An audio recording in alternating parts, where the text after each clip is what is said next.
Bismillahirrahmanirrahim. Assalamualaikum class 9. Today we are going to study the second part of meiosis 1, which is metaphase, anaphase, telophase 1 as well as cytokinesis. Basically हमने last lecture में जो है वो सिर्फ prophase discuss किया था. आज हम जो meiosis 1 कंप्लीट करेंगे. So this is meiosis 1, all about meiosis 1. It depends upon two phases, karyokinesis and cytokinesis. Karyokinesis are further divided into prophase 1, metaphase 1, anaphase 1 and telophase 1. ये भी हम पिछला रिवाइज कर रहे हैं, जिसमें से हम प्रोफेज 1 जो है वो कंप्लीट देख चुके हैं. इसके अंदर हमने synapsis, bivalent, tetrad, crossing over, chiasmata formation, ये जो है सब कंप्लीट कर लिया था. Now comes to the metaphase 1. In metaphase 1, metaphase plate is formed and chromosomes are arranged at equator. ठीक है, मेटाफेज की जो है वो डायग्राम देखते हैं. So this is metaphase on page 98. Metaphase में क्या है कि हमारे होमोलोगस क्रोमोसोम्स जो हैं वो एक साथ पेयर अप हुए हैं. कैस्मेटा फॉर्मेशन पीछे प्रोफेज में हो चुकी है, लेकिन यहाँ मेटाफेज की पहचान क्या है कि इक्वेटर पे मौजूद हैं हमारे क्रोमोसोम्स और उन्होंने मेटाफेज प्लेट बनाई हुई है इक्वेटर पे, यानी बिल्कुल सेंटर पे जो है, मिड में वो मौजूद है. This is the recognition of metaphase. Now come to anaphase 1. Spindle fibers pull towards their originating centrosomes. Spindle fibres जो हैं वो क्या करेंगे कि अपने जो है जहाँ से वो निकले हैं सेंट्रोसोम से, वहाँ से वो उस तरफ खींचना शुरू हो जाएंगे. Chromosomes pair up pull apart. अब क्रोमोसोम जो है वो एक दूसरे से अलहदा हो जाएंगे.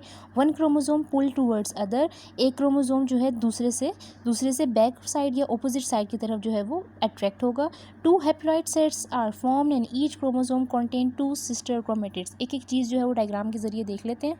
This is your anaphase 1. यहाँ पर क्या है, सबसे पहले ये जो स्पिंडल फाइबर्स हैं, जिसको हम काइनेटोकोर फाइबर्स कहते हैं, क्योंकि ये काइनेटोकोर प्रोटीन के साथ अटैच हुए होते हैं, ये शॉर्ट होना शुरू हो जाते हैं. और ये किस तरफ शॉर्ट होना या पुल होना शुरू हो जाते हैं, खिंचना शुरू हो जाते हैं, जहाँ से वो ओरिजिनेट हुए होते हैं, यानी सेंट्रोसोम की तरफ. ये जब एक दूसरे के साथ जो है पीछे की तरफ जो है ऑपोजिट पोल्स की तरफ जो है वो अट्रैक्ट होते हैं, इसकी वजह से जो दो क्रोमोसोम्स एक साथ थे ऊपर मेटाफेज में, ये दोनों एक साथ थे, उन्होंने एक दूसरे से साथ जो बॉन्डिंग थी वो ब्रेक की. उसके बाद हमारे जो क्रोमोसोम्स हैं वो एक दूसरे से पुल अपार्ट हुए, यानी अलहदा हुए, और दोनों खिंचकर दूसरी यानी ऑपोजिट डायरेक्शंस के अंदर मूव हो गए. This is anaphase 1. और एनाफेज 1 में क्या होगा कि यहाँ पे देखिए हैप्लॉइड सेल्स अब हमारे पास बनने जा रहे हैं. यहाँ पर ऊपर हमारे पास 4 क्रोमोसोम्स मौजूद थे, जबकि अब जब सेल डिवाइड होगा तो हर 2 सेल्स हैं यहाँ पर बनने जा रहे हैं, और हर सेल के पास 2 क्रोमोसोम्स मौजूद होंगे. तो हम कहेंगे कि हमारे हैप्लॉइड सेल्स बनने जा रहे हैं आगे टीलोफेज में, जबकि एक क्रोमोसोम के अंदर 2 सिस्टर क्रोमेटिड्स हैं. ये ब्लू कलर का एक क्रोमोसोम है, इसके ये 2 सिस्टर क्रोमेटिड्स हैं.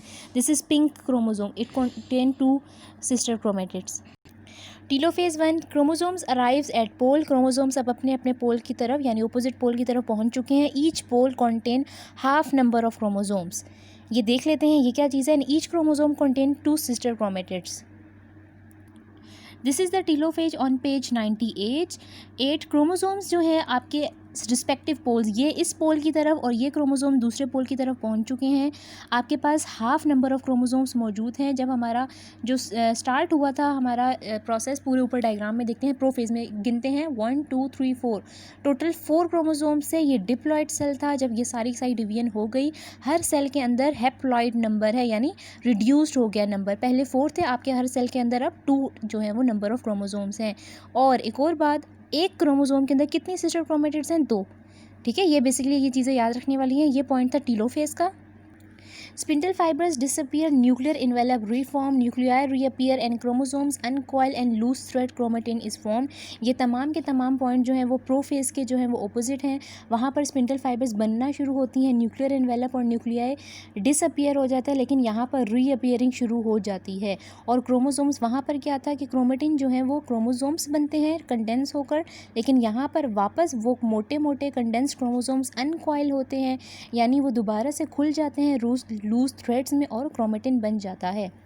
उसके बाद हमारा लास्ट स्टेज है साइटोकाइनेसिस. साइटोकाइनेसिस हम सब जानते हैं, it is the division of cytoplasm. 2 haploid daughter cells are formed. यहाँ पर साइटोकाइनेसिस कंप्लीट होने के बाद हमारे पास 2 हैप्लॉइड डॉटर सेल्स प्रोड्यूस होते हैं. इसके बाद सेल, अब हमारे पास मियोसिस का प्रोसेस ख़त्म नहीं हुआ, क्योंकि meiosis consist of meiosis 1 and meiosis 2. लेकिन मियोसिस 1 यहाँ पर इस वक्त कंप्लीट हो चुकी है. इसको मियोसिस 2 के अंदर जाने के लिए एक रेस्टिंग फेज़ की ज़रूरत है या प्रिपरेटरी फेज़ की ज़रूरत है, जिसको हम इंटरफेज़ 2 कहते हैं या इसको इंटरकाइनेसिस भी कहते हैं। एक इंटरफेज़ 1 कौन सी थी, जो मियोसिस 1 स्टार्ट होने से पहले आई थी। मियोसिस 1 कंप्लीट हुई, दोबारा से इंटरफेज़ 2 आई है। लेकिन इंटरफेज़ 2 जिसको हम इंटरकाइनेसिस भी कहते हैं, it is something different from interphase 1। Difference क्या है, वो सिर्फ एक पॉइंट है कि इसके अंदर एस फेज़ मौजूद नहीं होता। एस फेज़ क्यों एब्सेंट होता है? एस फेज़ में हमारी डुप्लीकेशन होती है क्रोमोज़ोम की, लेकिन इंटरफेज़ 2 में हमारे पास क्रोमोज़ोम की डुप्लीकेशन नहीं हो रही। सिंपली जो 2 डॉटर सेल्स हैप्लॉइड बनेंगे वही आगे मियोसिस 1 के अंदर एंटर हो जाएंगे। So this is all about meiosis 1।